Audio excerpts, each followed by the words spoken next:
Okay, so it's my great pleasure now to introduce the second speaker. So Dr. Haitham Talo, for those who don't know, he's actually my classmate from the medical school from Damascus.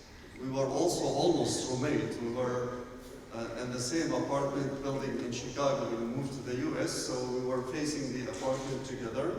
So going to the same institute and coming back, and I had the great pleasure interacting with him. He did his residency in Cleveland Clinic and his fellowship cardiology at Johns Hopkins. He was one of the first Syrian American physicians to leave the US back home to Syria, but then we were so lucky to have him join the team in UAE. He worked in SKMC as a consultant pediatric cardiologist. But now he's a consultant pediatric cardiologist at Danat Al Emarat and Mediclinic. Dr. Haitham will talk to us about cardiac anomalies in genetic syndrome and overview. Thank you very much, Dr. Walid. It's a great pleasure to see you again. It brings back great memories, from the time we were at school. And thank you very much for attending this morning, and thank you for the scientific committee for choosing to have me on this podium to give this talk. Again, the talk is quite extensive, and I will try to stick to the time as I've been warned before I started to try to stick with the time frame.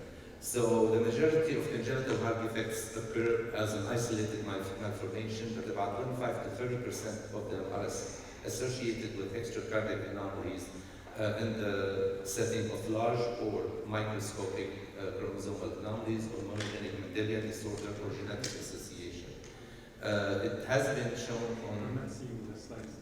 Oh, sorry. It's moved, I moved it on the screen, but I don't know why it didn't. Can you have that? The slides are up.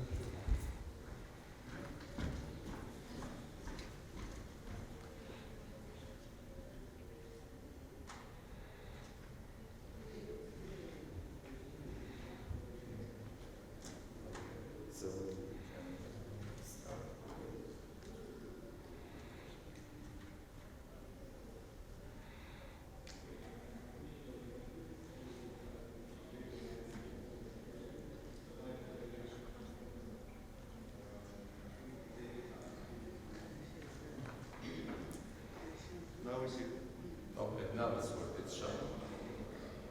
Okay, I can move it from here, it's fine. But the problem is it's moving on the screen, but not on my screen.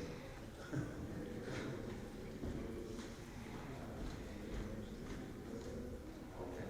So, recent studies have reported that there is a higher frequency, about 40% chance of detecting an underlying disorder, especially in the more severe form of congenital heart disease lesion.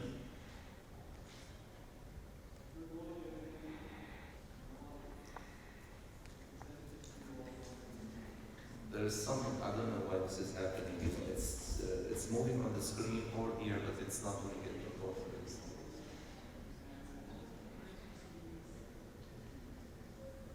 Thank you. No, this is...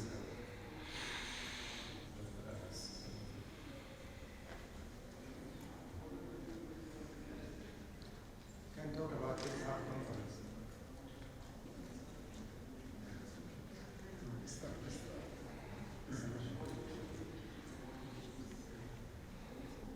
Second.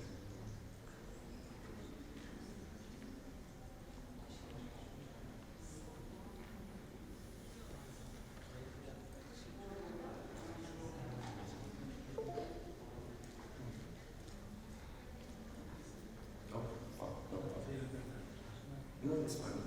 It's okay. Okay, so this is in this table here. It's showing the prevalence of extracardiac anomalies in the setting of genetic syndrome in different types of congenital heart lesions. If you can see, AVSD takes the lead with about 70 or 80% of the time that we have extracardiac genetic manifestations, followed by truncal defects like AV septal defects and interrupted arches and shortness arteriosus and so on. So the improvement in the surgical repair of even the most challenging heart problems have allowed a much better survival of patients who have congenital heart lesions and genetic syndrome. And for that reason now, we are moving into a multidisciplinary approach for managing these patients. So it's not just concentrating on our heart problems, we have to look at it as a whole collection or constellation of aspects of care that we need to do it in a multidisciplinary fashion. So that will include the management, the surgical outcome, the long-term outlook, and the genetic counseling for future pregnancies. That's extremely important. And this focus will help the patient's treatment and follow-up. Now, I'm gonna try to speak about each entity in a brief way. Most of you are very aware of a lot of the features for each entity, but I will try to concentrate on the part related to, to congenital heart lesions. And even in that specific region, I'm going to talk about specific features that are important for us to identify and remember. In Down syndrome, we know that 50% of the time we have patients presenting with congenital heart lesions. The AVSD is the highest number of patients presenting with this diagnosis, followed by VSD and ASD and the etiology of that. But we have to remember that this ranking is not the same for all people. For example, people who are of Asian or Native American descent, their most common lesion is VSD followed by AVSD. Also, cases of AVSD that are seen in etiology of Fallot patient, they are rarely associated with other cardiac anomalies, with the exception of having AVSD with etiology of Fallot. So this is, almost seen uniquely in patients who have Down syndrome. Left-sided obstructive lesions usually are rare. Anomalies of visceral, ventricular loop, or TGA are virtually absent. The inlet type of VSD is the prevalent as opposed to the other types of VSD. And it has a major impact in the cardiological, medical, and surgical management to know that actually patients who have Down syndrome, they have favorable anatomic characteristics for surgical repair. So even our surgical colleagues, they tell us that actually they'd rather do AVSD repair on Down syndrome patients versus patients who are not syndromic. They have better tissue quality, and usually their outcome tends to be better in terms of immediate and follow-up. Patients with Turner syndrome, these patients have 25 to 40% chance of having congenital heart lesions.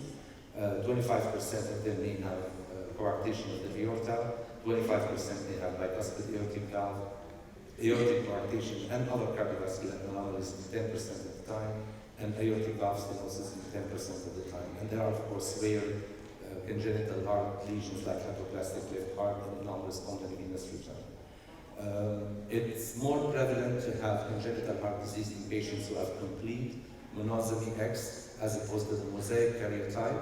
This is where the genetic testing also is important to identify which is which and which patient has the complete or the mosaic type. High risk of aortic dilatation and dissection and rupture early in life is seen in this group of patients, and they have a friable aortic root, aortic wall, and high risk of hemorrhage at surgery and stent implantation. And in patients who have hypoplastic left heart syndrome, having Turner syndrome is actually a risk factor for the normal stage 1 operation and also for long-term postoperative follow-up. In patients who have trisomy 18, trisomy 13, or Pediatric syndrome, these patients are characterized by prenatal and postnatal growth deficiency, severe developmental delay, and orofacial cleft and microphthalmia. They have congenital heart lesions at a very high rate. And also trisomy 18, which is Edwards syndrome. They have psychomotor retardation, growth deficiency, and also high rate of congenital heart lesions, and the infant mortality is high, as is the case for trisomy 13. The cardiac malformation are diagnosed in about 80% of patients with trisomy 13 and 90% of trisomy 18. ASD and VSD and truncal anomalies are more frequently detected in these patients as the type of congenital heart lesions. They also have polyvalvar disease in trisomy 18, and also complex congenital heart lesions like DORV or complete AV central defect, or left-sided obstructive lesions. Neonatal death in trisomy 13 and 18 is usually not due to underlying heart condition. Because of the markedly short life expectancy for these patients, there is always a dilemma about the care for this patient, which I'm sure all of us have faced when we have a patient referred to us for cardiac evaluation and management. There is a tendency in the majority of places to refer the patient for palliative care. Complete repair is done in very few centers, and sometimes it will be probably a subject for us to discuss in a separate setting. Patients who have deletion 8p23 syndrome, these patients have 70% chance of having congenital heart lesions. The most common one is AV septal defect with or without pulmonary valve stenosis. And there is also a higher tendency for this patient who have AVSD to have pulmonary valve stenosis. There is a finding of dextrocardia and abnormality of the pulmonary and systemic venous return along with common atrium and pulmonary stenosis and single ventricle. This basically tells you that this region that causes this type of genetic abnormality share a pathological outcome that affects also the cardiac problems that coincide with cardiac laterality defect or heterotaxy type of cases. The spectrum of congenital heart disease in this syndrome is wide because conotruncal anomalies, VSD and ASD and pulmonary stenosis have also been reported, in addition to the entities we talked about previously. Now, we're going to talk about deletion 22q11 deletion syndrome. They have heart defects in about 3/4 of the cases, pulmonary atresia and ventricular septal defect in 25% of the time, tetralogy of Fallot 25%, and subaortic VSD in 15%. Lesser frequent cases are interrupted arches and trapeze arteriosus, 10% each. This patient, the common conotruncal defect is the major cause of mortality, which includes TOF, pulmonary atresia, and VSD, and interrupted arches, along with trapeze arteriosus. Commonly seen aortic arch abnormality, either in isolation or with intracardiac anomalies, are cervical aortic arch, double aortic arch, and right-sided arches, and a subset of affected individuals are found to have also dilated aortic root. And there is a high incidence of unusual anatomic anomalies like discontinuity of pulmonary artery or diffuse hyperplasia or macros. Patients with Williams syndrome, they have 80% chance of having congenital heart lesions, 70% supravalvular aortic stenosis, and 20% peripheral pulmonary artery stenosis. The patient's abnormalities in the cardiac area is related to the abnormal elastin protein characteristics, which causes proliferation of the arterial smooth muscle and the intimal hyperplasia, and this will lead to arterial stenosis in the supravalvular area and also in the pulmonary area, supravalvular aortic area and the pulmonary branches, and also in the mesenteric and renal artery area, and this is why there's a tendency for arterial hypertension in this patient. The important part to identify and to also remember for the cardiologist and the primary physician is that supravalvular aortic stenosis is a progressive lesion as opposed to pulmonary stenosis, branch pulmonary stenosis that tends to improve spontaneously without intervention in this type of patients. Patients with Williams syndrome are at risk of systemic hypertension, as I mentioned, and there is a possible association also with coronary artery stenosis, and this is why it's very important to have a preoperative and pre-interventional assessment of these children from the coronary standpoint to avoid any potential mishaps in the OR or in the cath lab. Patients who have the RASopathies, or these are the constellation of diseases like Noonan syndrome or Leopard and CFC and also Castello syndrome. Those are caused by mutations affecting several genes participating in the RAS area of the gene, and common clinical findings include growth defects and feeding difficulty with distinctive facial features, as you can see in these pictures, along with congenital heart lesions and web neck and chest anomalies. Usually, Noonan, Leopard, and CFC have a very high percentage of association with congenital heart lesions, about 80 to 85%. Castello is a little bit less at 65%. And there are certain things that are seen more frequently, like pulmonary valve stenosis and hypertrophic cardiomyopathy, as Dr. Suleiman was talking about, and atrial septal defect and AV canal defect. The pulmonary valve stenosis in patients with this type of gene anomaly tends to be quite distinct because of the nature of the pulmonary valve leaflets. And those patients, for people, and I'm sure Dr. Anas will share his experience with us at some point, are very difficult to manage in the cath lab. They have very difficult valves to do balloon dilatation on. They have a high percentage of failure after you do balloon dilatation because of the nature of the valve. And they have because of that, they have frequent unsuccessful pulmonary valvuloplasties. In terms of hypertrophic cardiomyopathy, it could be mild or it could be severe. It may show up late in childhood or appear from early in life. And more than half of the cases are being diagnosed usually by 6 months of age. AV canal usually is a partial type and may be associated with subaortic stenosis, manifesting as left ventricular outflow tract obstruction. In Castello syndrome specifically, cardiac-driven disturbance is more prominent than the other types, including atrial tachycardia, supraventricular tachycardia, or multifocal atrial tachycardia.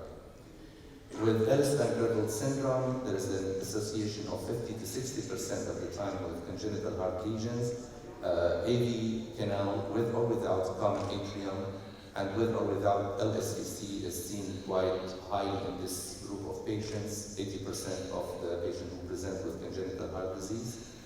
The patient with Kabuki syndrome, they have about 70% chance of developing heart disease, aortic coarctation 20%, bicuspid aortic valve 20%, and VSD, which is the perimembranous subaortic type, in 15%, along with atrial septal defect at the same percentage. Important facts regarding congenital heart disease in this group of patients, that its multiple left-sided obstructions are similar to those observed in Shan complex. So you could have multiple levels of obstruction, mitral valve abnormality, LV outflow tract, aortic arch. There is an increased risk of aortic aneurysm, and annual monitoring for aortic dilatation is suggested in these cases. And there's a predisposition for vascular hypertension. And septal defects are also frequent. Alagille syndrome, they have congenital heart defects in 95% of the time. Peripheral pulmonary stenosis, as you all know, is quite common, about 65% of the time, followed at a distant percentage is the Alagille Faro with 15%. Important facts here in this case is that the pulmonary vasculature most of the time is commonly involved, and there is multiple and severe peripheral pulmonary artery stenosis, which is seen in this patient, especially if they have OCT or F with or without pulmonary atresia. 3 minutes, Haitham? 3 minutes. Yeah. Holt-Oram syndrome, they have 75% of developing congenital heart lesion, 40% of the time it's atrial septal defect, and typically they have a very large atrial septal defect, almost uniquely a single atrium type of atrial septal defect, along with VSD at a lesser percentage of 30%, the Alagille Faro at 10%. Adam-Oliver syndrome, they have 25% of congenital heart lesions, left-sided obstructive lesions being the highest on the list at 50%, with septal defect at 30%. In Charge syndrome, they have a higher percentage of congenital heart lesions at 75 to 85%, with conotruncal defect carrying the lead at 50% and AV canal at 25%. Important fact about Charge syndrome, they are present in 75 to 85% of patients with this disease. The association between AV canal and the Alagille Faro is another association seen, like the association seen in patients with Down syndrome. Vector association, we have 40 to 80% chance of congenital heart disease and conotruncal defect being at the lead of 30% with septal defect, 30% also in heterotaxy, 20%. Golden heart syndrome, 30 to 50%, with coronary truncal defect at 40%. Heterotaxy is a several syndromes with partial or complete manifestation of heterotaxy. They have usually AV canal defect with common atrium and anomalous systemic and pulmonary venous drainage with persistent LSVC and unroofed coronary sinus with coronary truncal defect. It's important for us to do genetic counseling. This is the end of the talk today. Clinical evaluation of patients with congenital heart disease should include reconstructing the family history, as Dr. Suleiman was showing you in some of his slides. It is important in a specific syndrome, if it's suspected, the related chromosomal testing should be performed, and the analysis should be done based on that, and genetic counseling also, once the results are out, need to be done meticulously. The management of congenital heart defect and genetic syndrome is now an issue that has to be done in every tertiary care center, and it has to be on a multidisciplinary level. And development of syndrome-based perioperative protocol is very important for assuring a good outcome for the repair of patients with this type of disease, because that will give you a better results in terms of your management. And early and accurate cardiac care is important to improve survival, and genetic studies and clinical care of complex cases with congenital heart disease and genetic syndrome will improve the knowledge for pathogenesis and also our skill in treating these patients, whether they have syndromic and non-syndromic type of cardiac defect. And thank you very much. Thank you very much, Dr. Haitham. This is comprehensive. Notice most of the syndromes you presented do have short stature, so we see many of those for other aspects. Any question?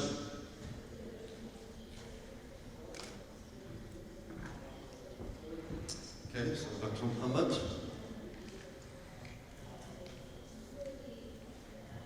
Thank you, Dr. Haitham, for the beautiful presentation. I need to learn some skills from you. But the question to you, any newborn babies, a lot of time we diagnose the congenital heart disease before we even identify any genetic. Some of them will look syndrome, some of them will not. When do you advise for genetic testing just on the basis of cardiac malformation? Well, I think this is something that probably that clinical sense of potential associated genetic problem develop with time. If you read, basically the description a lot of time in the congenital heart lesions, advice for families. A lot of time when you have multiple congenital lesions that tends to be unusual to come together, not the usual presentation, they usually advise for genetic testing.